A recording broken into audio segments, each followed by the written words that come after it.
제가 오랫동안 살았던 캘리포니아 샌프란시스코에 가보면 아주 멋진 다리가 하나 있습니다. 그 미국의 상징과 같은 그런 다리, 가장 유명한 다리, 골든 게이트 브리지, 금문교가 있는데요. 1937년에 지어져서 이제 85년이 되었습니다. 그런데 그 다리를 볼 때마다 어떻게 그 당시에 85년 전에 그렇게 웅장한 다리를 거의 양쪽 끝에 별로 아무것도 없고 이게 절벽이 있는데 그 절벽 사이에 세웠을까, 참 대단한 생각이 듭니다. 이 다리를 가게 되면 볼 수 있는 여러 가지 지점이 있습니다. 그 다리 북쪽하고 남쪽 끝에 보면 뷰 포인트가 있습니다. 그래서 그 뷰 포인트에 차를 세우고 거기서 볼 수도 있습니다. 또 차를 세우고 직접 발로 걸어가 볼 수도 있습니다. 그래서 다리를 걸어가면서 볼 수도 있고요. 남쪽 해안가 아래 내려가 보면 공원이 있어요. 그래서 공원에서 이렇게 위로 올려보면서 웅장한 다리를 볼 수도 있습니다. 그리고 사람들이 잘 모르는 그쪽 동네 사람들만 아는 그 북쪽을 싹 지나가다 보면 힐이 하나 있습니다. 호크힐이라고. 잘 사람들이 모릅니다. 근데 거기에 올라가면 모든 그 동네의 뷰를 정말 잘 볼 수 있는 지점이 있습니다. 같은 다리를 우리가 바라보는데 어디서 보는가에 따라서 이 다리가 완전히 다르게 보입니다. 제가 이 이야기를 하는 이유는 우리도 하나님의 말씀을 그리고 설교를 어떻게 듣는가, 어떻게 읽는가에 따라서 완전히 다른 하나님의 말씀을 읽게 됩니다. 우리가 중요한 것은 어떻게 생각하는 것이냐면 다리의 본래 기능을 생각하는 게 참 중요합니다. 다리가 왜 존재할까요? 우리가 금문교를 딱 본다. 그러면은 다리를 바라보기 위해서 멋있다 이렇게 보기 위해서 다리가 존재합니까? 아니면 다른 이유가 있습니까? 다리는 그 관광객들을 모으기 위해서 존재하는 것이 아니라 다리가 존재하는 이유는 멀리 있는 두 지점을 연결하기 위해서 다리가 존재합니다. 아무리 다리가 멋있고 관광객들이 많이 몰려들어도 건널 수 없으면 그건 다리가 아닌 것이죠. 설교도 마찬가지로 단지 기발한 아이디어나 특별한 생각이나 관점을 전하기 위해서, 그것을 받아들이기 위해서 전하고 듣는 것이 아니라 하나님의 말씀을 설교하고 듣는 이유는 다리와 같습니다.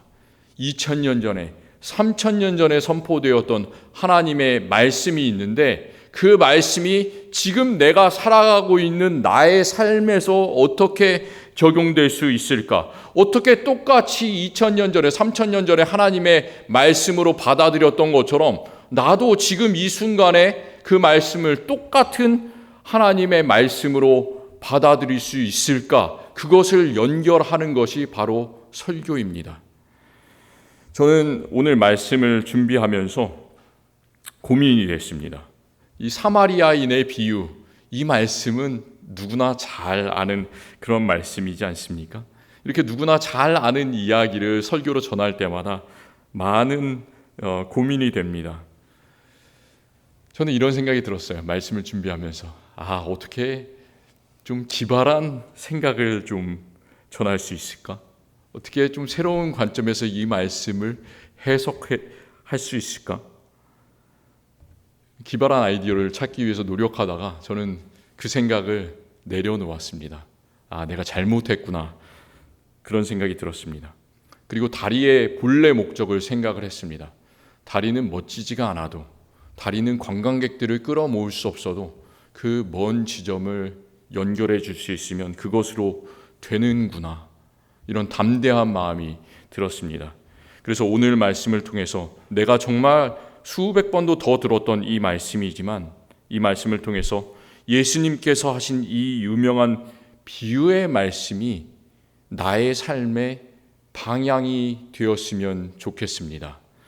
오늘 말씀의 제목은 내 이웃은 누구인가입니다. 내 이웃은 누구인가. 사실 저는 이 제목이 별로 좋지 않다는 생각을 합니다.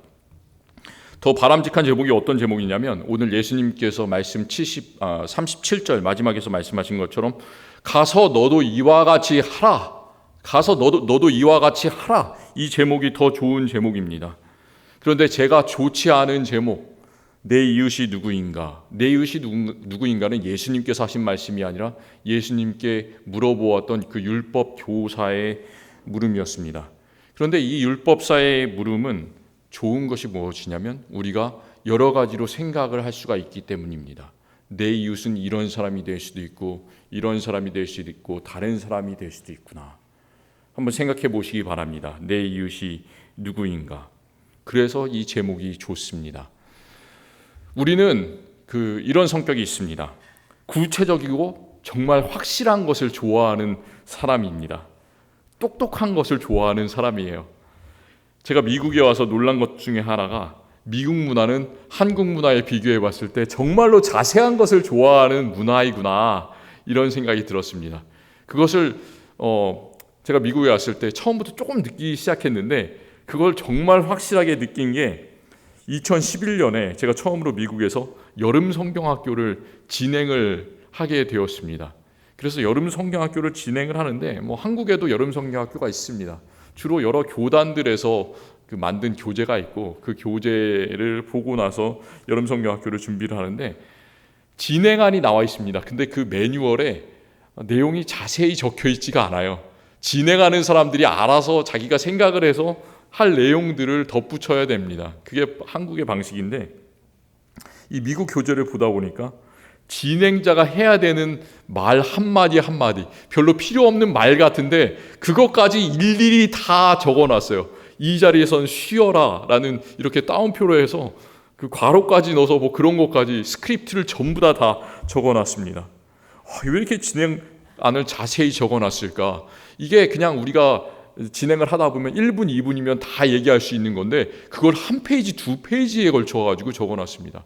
와, 과연 이럴 필요가 있을까라는 생각이 들 정도로 자세하게. 그러면서 저는 바로 이게 미국 방식이구나라는 생각이 들었습니다. 우리가 보통 설명서 같은 거를 보다 보면은 설명서 다 보지 않고 그냥 이렇게 넘기잖아요. 너무나 귀찮기 때문에 그 미국 방식인 것을 알기 때문에 별로 필요가 없다고 생각하기 때문에 그렇습니다. 그런데 우리가 바로 그런 성격을 가진 사람입니다. 오늘 말씀에 나오는 이 율법사가 바로 그런 사람입니다. 이 사람이 예수님께 찾아와서 이렇게 물어봅니다. 내가 무엇을 하여야 영생을 얻을 수 있겠습니까? 이렇게 물으니까 예수님께서 그 사람에게 바로 대답을 하시는 것이 아니라 다시 한번 성경의 말씀을 물어봅니다. 성경에 어떻게 써 있느냐? 이렇게 물어보니까 율법사가 대단한 사람이잖아요.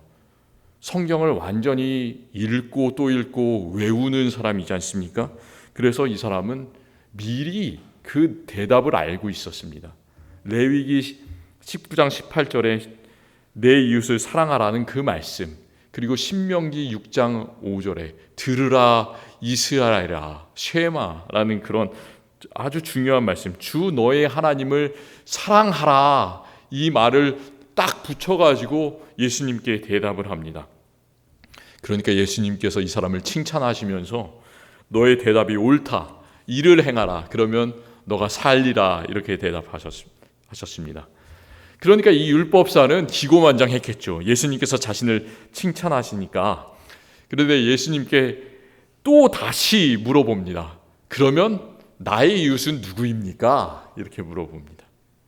그게 바로 오늘 말씀의 제목입니다. 이 물음은 당연한 물음처럼 보입니다. 아주 자연스러운 물음이에요. 너희 이웃을 사랑하라 했으니까 그렇다면 내 이웃은 누구입니까? 이렇게 물어보는 게 당연하고 논리적이지 않습니까? 미국 사람들이 하는 방식입니다. 더 자세하게 파고 들어가기를 좋아하는 방식.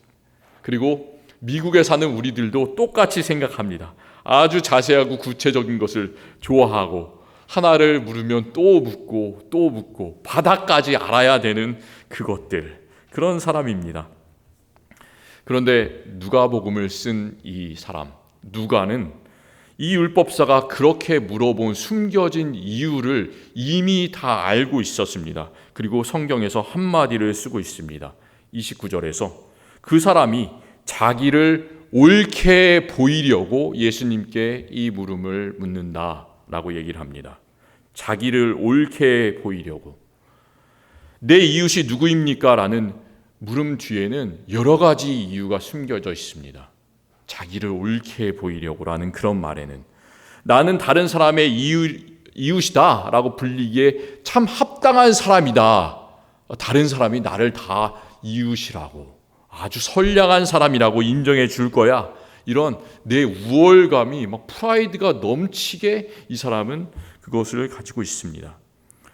또 내가 이웃이라고 생각하는 이런 사람들, 저런 사람들, 여러 부류의 사람들이 있는데 이런 특별한 사람만 내 이웃이 될 수 있어. 그렇게 이 사람의 이 물음 속에는 편견이 들어있고 사람에 대한 고정관념이 숨겨져 있습니다. 그리고 또 이 율법사는 아주 똑똑한 사람이잖아요. 그래서 성경에 대해서 누구보다도 더 잘 아는 그런 사람입니다. 자기가 예수님께 내가 무엇을 하여야 영생을 얻겠습니까? 이렇게 물으니까 예수님께서는 성경에는 어떻게 적혀 있느냐 이렇게 물었을 때 자기가 대답을 하죠. 그리고 또 예수님께서 대답한 것을 칭찬을 해주십니다. 그러니까 이 사람은 또 다시 그것을 생각했을 것 같습니다. 예수님께 내 이웃이 누구입니까? 물으면 예수님께서는 아마도 똑같이 나에게 물어볼 거야. 이렇게 마음속으로 생각을 했겠죠. 그래서 예수님께서 만약에 그렇다면 성경에 누가 너의 이웃이냐 이렇게 묻는다면 이 사람은 이미 그 대답을 알고 있습니다. 그래서 성경이 말하는 이웃은 이런저런 이런 사람입니다 라고 얘기를 하면 또 예수님께서는 잘했다, 이 사람을 칭찬해 줄 것, 그것을 기대하고 있었던 것 같아요. 그래서 이 율법사는 예수님께 자기가 아는 그런 성경 지식을 마음껏 자랑하는 것, 이런 것으로 위안을 삼고 자기를 저스티파이하고 자신의 우월감을 드러내고 자기를 옳게 보이려고 이 물음을 물었다. 이렇게 누가는 이야기하고 있습니다. 그런데 예수님께서는 이 율법사가 가진 고정관념을 완전히 깨트려 버리십니다. 율법사에게 다시 성경은 어떻게 말하느냐 물어보실 것 같은데 그렇게 하지 않으시고 예수님께서는 다른 이야기를 하십니다. 바로 그게 오늘 우리가 읽은 선한 사마리아인의 비유입니다. 우리가 신앙생활을 하는 여러 가지 이유가 있습니다. 사람들이 왜 교회에 나올까요? 왜 예배를 드릴까요? 왜 교회에서 사람들과 친하게 지낼까요? 사람들은 여러 가지 이유가 있습니다.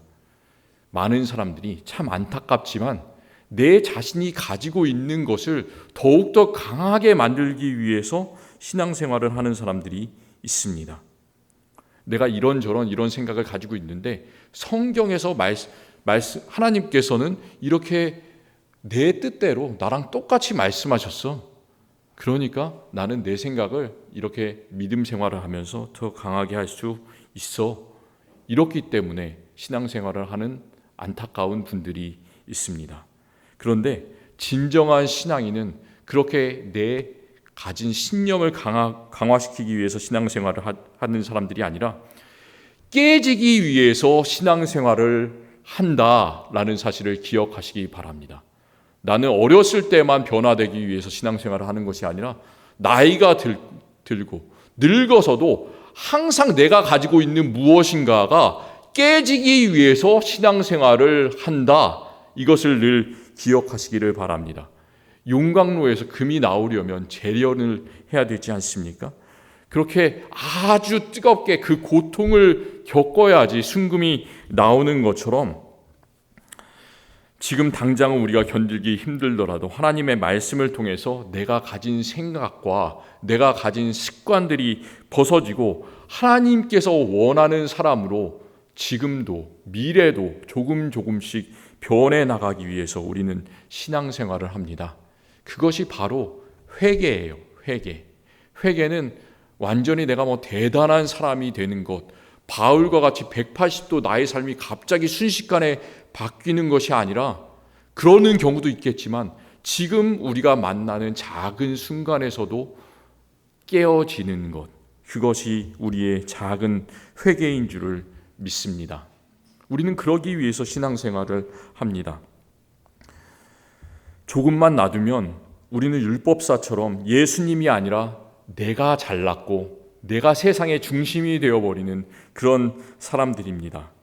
마음과 행동으로 신앙생활을 하는 그런 사람들이 아니라 내 이웃은 누구인가라는 그런 어려운 물음을 던지면서 그것에 대해서 대답하기를 좋아하고 머리로만 신앙생활을 하기를 좋아하는 사람들이 바로 우리들입니다. 그런 우리들에게 예수님께서는 오늘 이 이야기를 해주십니다. 오늘 이 이야기에서는 강도를 빼고 5명의 사람이 나옵니다. 그 5명의 사람, 첫 번째 사람은 예루살렘에서 여리고로 가다가 강도를 만나서 옷이 찢겨지고 벗겨지고 거의 죽게 된 그 사람, 첫 번째 사람입니다. 두 번째 사람은 제사장입니다. 성전에서 하나님을 섬기는 사람이죠. 마찬가지로 그와 비슷한 부류의 사람, 성전에서 함께 제사장과 함께 섬기는 사람, 레위인이 나옵니다. 또 이 강도 만난 사람을 도와주었던 한 사마리아인이 나오고 또 맨 마지막으로 주막의 주인이 나옵니다. 이렇게 5명의 사람이 나옵니다. 내 이웃은 누구인가? 이 물음을 했을 때 보통 사람들의 생각은, 저의 생각도 마찬가지고요, 보통 레위인이나 제사장일 거라고 생각을 합니다. 왜냐하면 이 사람들은 옷을 참 잘 입었기 때문에, 높은 지위를 가지고 있는 사람들이기 때문에, 참 인자해 보이는 사람들이기 때문에, 그리고 특별한 가문에서만 레위 사람만 레위인으로 성전에서 섬길 수 있고 아론의 자손들만 또 제사장이 될 수가 있기 때문에 이렇게 특별히 선택받은 사람, 정말 온화하고 인자하고 하나님의 성품을 잘 드러내는 사람일 것이다. 그렇기 때문에 이 사람들이 우리의 이웃일 것이다. 이렇게 생각을 합니다. 이렇게 보통 우리는 이웃으로 정해놓은 우리들만의 카테고리가 있습니다. 범주가 있어요. 한국 사람이어야 내 이웃이고, 우리 동네에 같이 사는 사람, 같은 고향 출신 사람, 앵커리지에 사는 사람, 내가 어느 정도 기준을 정해놓고 나보다 내가 생각하는 이 정도 기준 이상으로 친한 사람, 그리고 나와 함께 일하는 사람, 또 한국 문화에서는 이런 것들이 많죠. 나와 함께 같은 학교를 졸업한 사람, 바로 이런 사람들이 내 이웃이 아닌가, 친구가 아닌가. 우리는 이렇게 어떻게 딱 정해놓은 카테고리가 있습니다. 이웃이라고 생각하는. 강도 만난 사람을 도와준 이 사마리아 사람은 우리가 보통 생각하는 그런 이웃의 범주에 드는 사람이 아닙니다. 사마리아 사람들을 당시의 유대인들은 정말로 싫어했습니다. 싫어했는데 그냥 싫어한 것이 아니라, 예수님 당시에만 싫어한 것이 아니라 구약시대부터 유대인들은 사마리아인을 엄청나게 싫어했습니다. 왜 싫어했을까요? 그 타당한 이유가 있습니다. 그게 싫어했던 게 정말 당연합니다.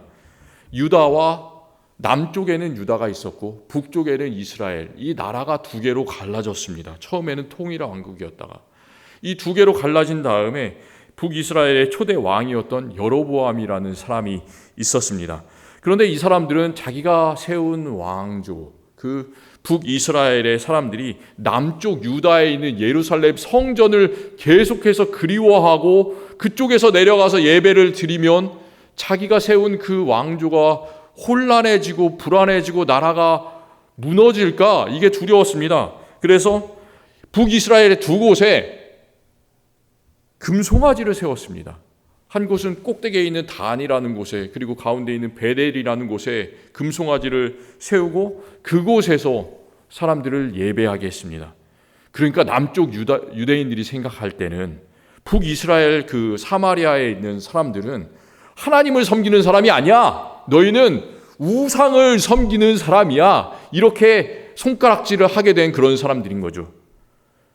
하나님과 이 우상을 함께 섬기는 사람이야, 혼합주의자들이야, 이렇게 고정관념을 심어줬습니다. 그래서 이렇게 불경건한 사람들이 어떻게 그 유대인 중에서도 가장 성경을 잘 아는 율법사의 이웃이 될 수 있겠습니까? 그러니까 당연히 이 사람들은, 사마리아인은 이웃이 될 수가 없는 거예요. 우리가 기준을 점점 높이면 높일수록, 우리가 점점 똑똑해지면 똑똑해질수록 우리의 기준은 정말로 나도 모르게 점점 높아져 가는 것을 느낍니다. 이 정도 레벨이 되어야 내 친구가 되고, 이 정도 레벨이 되어야 내 이웃이 된다. 우리는 이렇게 생각합니다. 그런데 정말 형편없어 보이는 이 사마리아 사람이 강도 만난 사람을 보고 그대로 지나치지 않습니다. 당연히 이 사람을 도와줄 것 같았던 사람, 레위인, 그리고 제사장, 어떤 이유가 있었는지 말은 하지 않습니다. 그런데 이 사람을 보고도 그냥 지나쳤습니다. 그런데 사마리아인은 그를 보고 마음에 불쌍하게 여깁니다. 참 이게 중요해요. 우리가 어떤 사람을 볼 때 그 사람이 높아 보이는 사람이든 낮아 보이는 사람이든 어떤 사람이든 간에 야, 저 사람 정말 불쌍한 사람이구나. 저 목사 참 불쌍한 사람이구나. 저 집사님 불쌍한 집사님이구나. 저 성도님 불쌍한 집사님이구나. 성도님이구나. 그런 마음을 그냥 내 마음 속에서 당연히 들게 하는 것, 그것이 정말 중요합니다. 그는 가까이 가서 기름과 포도주를 상처에 붓고 싸매고 자기가 타고 갔던 짐승에 태워서 주막으로 가서 돌보아 줍니다. 그리고 주막 주인에게 돈을 주면서 이 사람을 돌보아 주고 비용이 더 들면 나중에 내가 다시 와서 돈을 더 주겠다 하면서 부탁을 합니다. 이야기는 여기서 끝납니다. 그리고 또 예수님께서는 이 율법사에게 마지막 물음을 물으시죠. 이 세 사람 중에서 누가 강도 만난 사람의 이웃이냐? 이렇게 물어봅니다. 예수님은 율법사의 물음을 완전히 반대로 거꾸로 물으십니다. 율법사는 모든 생각의 기준이 내 자신에게만 있어요. 이 사람은 누가 내 이웃입니까를 물었어요. 내가 중심이잖아요. 누가 내 이웃입니까? 그런데 예수님은 강도 만난 자의 이웃이 누구인가 이렇게 물어보십니다. 우리들은 이렇게 생각합니다. 누가 어떤 사람이 어떤 친하게 대해주는 사람이 나의 이웃인가 이렇게 생각하는데 예수님은 우리가 도와줄 수 있는 사람, 우리의 도움이 필요한 사람이 바로 우리의 이웃이다 이렇게 말씀하십니다. 다른 사람을 내 이웃으로 받아들이는 것이 아니라 내가 나가서 이웃이 되라 예수님께서는 이렇게 말씀해주고 계십니다. 예수님께서는 우리가 머리로 누가 내 이웃인가 이렇게 생각하고 카테고리를 만드는 사람이 아니라 손과 발로 섬겨서 다른 사람의 이웃이 되는 사람이 되라 이렇게 말씀해 주십니다. 그 내용이 바로 37절 우리가 읽은 말씀 마지막에 있는 너도 가서 이같이 하라 라는 예수님의 짧은 명령에 있습니다. 예수님은 긴 말을 하지 않으십니다. 너도 가서 이와 같이 하라 하면 그 사람의 이웃이 되는 거예요. 예수님께서 율법사에게 누가 강도 만난 자의 이웃이 되겠느냐 이렇게 물으셨을 때 예수님께서는 이 세 사람 중에서라고 물어보십니다. 이 물음에 잘 대답하려면 이 율법사는 그 세 사람 중에 골라야 정상입니다. 레위인, 제사장, 사마리아인이라고 대답을 해야 됩니다. 그런데 율법사는 사마리아인이라는 그 이름을 입에 담는 것조차 싫어했습니다. 유대인의 고정관념을 가지고 있었던 사람이에요. 그래서 사마리아라는 단어를 쓰는 것조차 싫어했던 그런 사람입니다. 그래서 그냥 흐릿하게 이렇게 자비를 베푼 자니이다 이렇게 대답합니다. 사마리아인이라는 그런 말을 하기가 너무 싫었기 때문에 자비를 베푼 자니이다 그냥 그렇게 대답합니다. 율법사는 억지로 꾀를 부려서 이렇게 대답을 했겠지만 그 대답은 우리에게 참 중요한 것을 생각하게 해줍니다. 자비를 베풀 수 있는 사람이 누가 있을까요? 이 세상에서 자비를 베풀 수 있는 사람 누가 자비를 베풀 수 있습니까? 사실 자비를 베풀 수 있는 분은 우리 주님밖에 없으십니다. 우리는 그거를 기억했으면 좋겠습니다. 누가복음에서는 불쌍히 여겼다. 그 마음에 자비가 들었다. mercy 그런 단어를 쓰는 말이 딱 3번이 나온다고 합니다. 첫 번째는 누가복음 7장에서 예수님께서 나인성에 가셨을 때 그 나인성의 한 과부의 하나밖에 없는 독자 아들이 죽은 것을 보시고 예수님께서 그 과부를 보시면서 불쌍히 여겨 울지 말라 하시면서 그 죽은 아들을 일으켜 세우는 장면 거기서 불쌍히 여겨 첫 번째가 나옵니다. 그리고 두 번째는 우리가 잘 아는 또 비유의 말씀 누가복음 15장에서 탕자의 비유를 예수님께서 말씀하실 때 그 탕자의 비유에서 탕자가 모든 것을 외국에서 다 탕진하고 이제 그 아버지를 기억하면서 돌아오는 그 아들을 멀리서 보고, 아직도 그 거리가 먼데 아버지께서는 마음에 치근히 여겨 달려가 그 목을 안고 입을 맞추는 장면, 치근히 여겨, 그 말입니다. 두 번째입니다. 그리고 세 번째, 불쌍히 여겼다라는 그 구절은 오늘 말씀 33절에 강도 만난 사람을 보고 사마리아인이 불쌍히 여겼다, 이 구절입니다. 그러니까 이 누가복음을 쓴 누가는 의도가 있어요. 이 치근히 여긴다라는 그 말은 사람이 다른 사람을 치근히 여길 수 있는 것이 아니고 오직 우리 주님 예수 그리스도만이 사람을 치근히 여길 수 있구나 라고 전제를 합니다. 많은 사람들은 내 자신을 율법사처럼 똑똑한 구경꾼으로 생각하든지 아니면 내 자신을 의로운 선한 사마리아인이다 이렇게 생각을 합니다.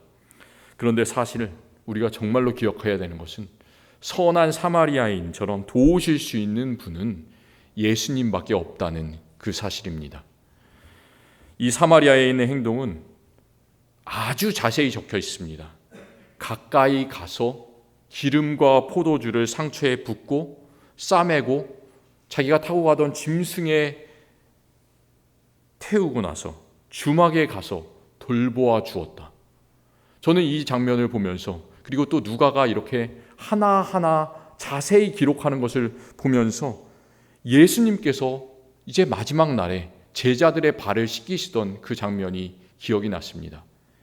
예수님께서는 일어나서 겉옷을 벗으시고 수건을 가져다가 허리에 두르시고 대야에 물을 떠서 제자들의 발을 씻기시고 허리에 묶은 수건을 풀어서 제자들의 발을 하나하나 닦아주십니다. 누가복음에서 누가가 이 사마리아인의 행동을 그냥 도와주었다라고 쓰면 될 텐데, 그리고 예수님의 행동을 사도 요한이 제자들의 발을 씻겨주셨다라고 한마디 쓰면 다른 과정들은 당연히 해야 되는 것이니까 말을 하지 않아도 될 텐데 왜 그 성경은 하나하나 모든 행동을 일일이 다 이야기하고 있을까요? 그것은 그런 세심한 마음의 행동은 우리가 하는 것이 아니라 오직 우리를 너무나 사랑하셔서 십자가를 지시기까지 생명을 주신 예수님, 그분 한 분만이 이렇게 자세하고 세심한 사랑을 하실 수 있다. 그것을 우리에게 보여주고 있습니다.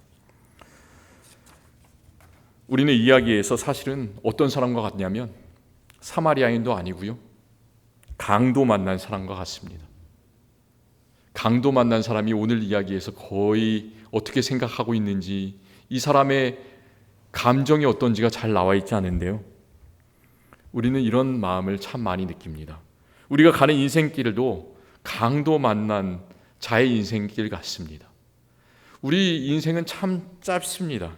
그런데 왜 이리 우리의 삶 속에서 강도와 같이 우리를 노리는 것들이 너무나 많이 있을까요? 우리를 힘들게 하는 것들이 왜 이렇게 많이 있을까요?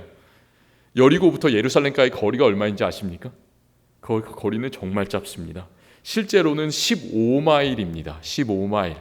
아주 천천히 걸어도 8시간 걸린다고 합니다. 8시간. 8시간 우리가 하루 운동 삼아서 8시간을 열심히 걸을 수 있지 않겠습니까? 그런데 그 길은 정말로 길게 느껴집니다. 정말로 많은 적들이 있습니다. 우리도 이렇게 짧은 인생길을 가지만 아무도 없는 것처럼 나 혼자 있는 것과 같은, 강도에 맞은 것과 같은 그런 자의 외로움을 느낍니다. 나는 레위인을 친구라고 생각하고, 나는 이런 사람 친구라고 생각하고, 나는 아주 멋있는 제사장 친구라고 생각하는데 정말로 중요한 순간에는 그 사람들은 나를 보고도 지나쳐 버립니다. 우리는 배신감을 많이 느낍니다. 사실 그런 사람들은 친구가 아니잖아요. 이제 죽을 수밖에 없다. 나는 이대로 놔두면 나는 죽는구나. 이렇게 생각할 수밖에 없는 그런 순간에 나에게 사마리아와 같은 우리의 구원자가 오십니다. 그분은 바로 우리의 친구 되신 우리 주 예수 그리스도십니다. 예수님께서 우리를 도와주셨기 때문에, 예수님께서 우리에게 기름을 부어주셨기 때문에, 예수님께서 우리를 나귀에 태우셨기 때문에, 예수님께서 우리를 그렇게 극진히 간호해 주셨기 때문에 우리는 이제 살만하게 되었습니다. 우리는 예수님의 친구가 되었습니다. 예수님 때문에 건강해지고 또 예수님 때문에 구원을 받은 우리들은 진정한 자비를 베푸신 예수님의 모습같이 될 수는 없어도 저는 이렇게 될 수는 있으리라고 생각합니다. 강도 만난 사람을 사마리아 왕인과 함께 옆에서 부탁을 받고 도와주었던 주막의 주인, 그 정도는 우리가 될 수 있지 않을까, 그런 생각을 합니다. 사마리아인은 주막 주인에게 2데나리온을 주면서 이렇게 말합니다. 이 사람을 돌봐주라. 내가 돌아올 때에 갚으리라. 내가 돌아올 때에 갚으리라. 이야기하고 떠납니다. 예수님께서 우리에게 이렇게 말씀하십니다. 마찬가지로 내가 돌아올 것이다. 내가 돌아올 것이다. 5달란트, 2달란트, 1달란트를 주고 떠난 주인처럼 하나님께서는 우리에게 많은 선물과 다양한 은사들을 하나님의 일을 하는 데 쓰라고, 또 이렇게 도움이 필요한 사람을 이웃에게 찾아가서 그들에게 복음을 전하고 돕는 일에 사용하는 데 쓰라고 우리에게 그 많은 것들을 허락해 주셨는 줄로 믿습니다. 예수님께서는 아직 다시 오시지 않으셨습니다. 그렇지만 예수님께서는 반드시 다시 오심을 믿습니다. 예수님께서 다시 오실 때 우리가 거둔 대로, 우리가 행한 대로 예수님은 반드시 상과 벌을 주시는 분이십니다. 내가 돌아올 때에 갚으리라 말했던 사마리아인처럼 하나님의 일을 위해서 수고하는 우리들에게, 또 이웃을 찾아가서 섬기는 우리들에게 우리 주님께서는 하늘에 넘치는 가장 좋은 큰 상을 허락해 주심을 믿습니다. 기도하겠습니다. 하나님 감사합니다. 오늘 말씀 속에서 우리가 사마리아인의 그 자비를 배울 수 있도록 하시니 감사합니다. 우리는 자비를 베풀 수 없는 사람입니다. 우리 마음속은 우리가 생각하는 고집으로, 우리가 생각하는 편견으로, 다른 사람에 대한 잣대로 늘 채워져 있는 불쌍한 사람들입니다. 주님, 우리 불쌍히 여겨 주시옵소서. 선한 사마리아인처럼, 그리고 우리를 정말로 극진하게 싸매어 주시고 우리를 구원하여 주셨던 예수님의 사랑을 본받아 우리 주변에 있는 내 이웃은 누구인가 발견하고, 또 우리 주변에 있는 이웃에게 예수님의 그 사랑 전하게 하여 주시옵소서. 우리 안에 있는 모든 악한 편견들이, 우리의 고집들이 벗어지기를 원합니다. 우리가 회개하기를 원합니다. 우리가 더 낮아지기를 원합니다. 주님께로 가까이 나아가기를 원합니다. 주막 주인과 같이 잘 보살피기를 원합니다. 우리를 도와주시옵소서. 예수님의 이름으로 기도드립니다. 아멘.